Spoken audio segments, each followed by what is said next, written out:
Muy buen día. En esta presentación vamos a ver el método de Runge-Kutta y cómo se aplica para la solución de ecuaciones diferenciales. Bueno, de la manera más simple para empezar esta presentación voy a explicar un poco sobre este método de Runge-Kutta para ecuaciones diferenciales de segundo orden que tengan la forma de la derivada de y con respecto de x de una función que depende de xy, donde el valor de y de x0 es igual a y0. Las fórmulas generales de este método para segundo orden, bueno, se tiene primero la fórmula de iteración principal, que está definida por y más 1 es igual a y más a1 por k1 más a2 por k2 por h. H es el tamaño de paso, o también conocido como step size. Este representa pues el tamaño de paso que debe ser proporcionado por el problema como un dato inicial. Y este valor define la distancia o el incremento en la variable x que se utiliza en cada iteración para pues avanzar en la aproximación de la solución. Esta pues es clave para calcular tanto la nueva coordenada de x como el nuevo valor de y. En cuanto a k1 y k2, estas son constantes que se calculan en cada iteración y estas representan las pendientes o estimaciones de la función xy en diferentes puntos del intervalo de xy y xy más 1. Y estas pues se utilizan para poder ponderar el avance hacia el siguiente punto de y más 1. En cuanto a q, que aparece en el cálculo de k2, este pues es un parámetro determinante. Es una constante que junto con A1 y A2 pues determina la estructura del método específico de Runge-Kutta de segundo orden pues que se está aplicando en este caso. Runge-Kutta de segundo orden consta de distintos métodos según el valor de A1, A2 y de Q. El primer método es el método de donde si A2 vale 1/2, pues entonces A1 sustituyendo A2 en A1 tendríamos un valor de A1 de 1/2 y un valor de Q de 1. Entonces, pues finalmente tendríamos también estos valores de la fórmula principal para calcular y más 1 y estas fórmulas para calcular K1 y K2. También tenemos el método de Ralston, en este caso A2 vale 2/3 y sustituyéndolo en la fórmula anterior, donde 1 menos 2/3 pues nos daría que A1 tendría un valor de 1/3 y Q un valor de 3/4. Y sustituyéndolos en nuestra fórmula principal y en K1 y K2, pues nos quedaría estas tres ecuaciones de esta manera.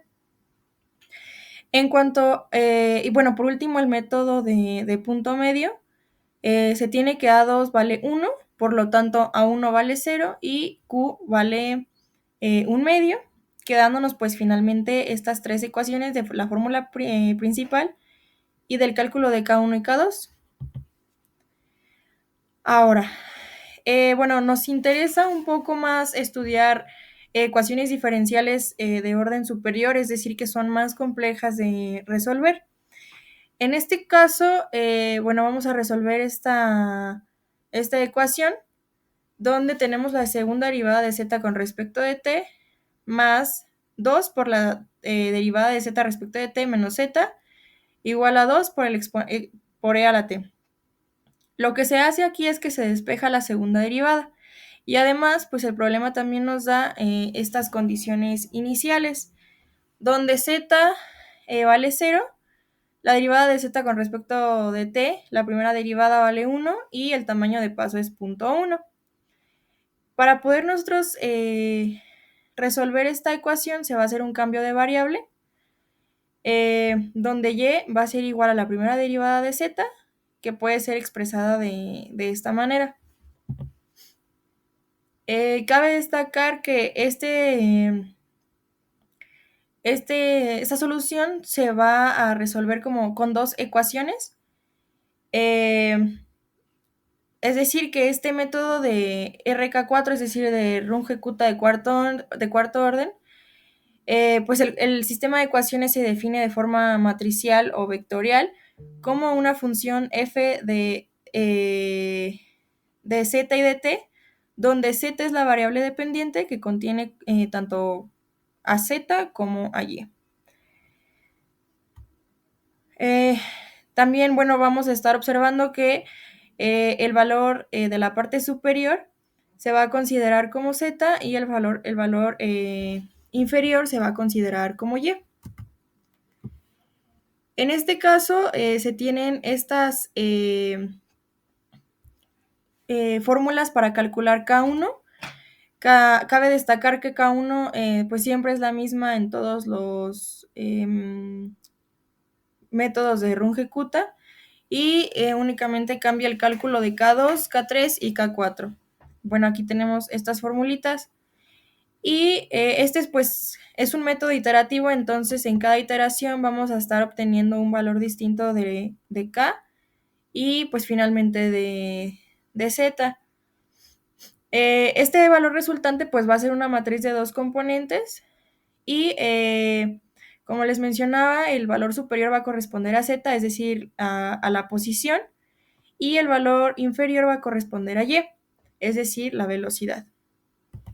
Por último, pues obviamente este método conviene programarlo. En este caso yo lo programé en el lenguaje de Python de una manera muy sencilla.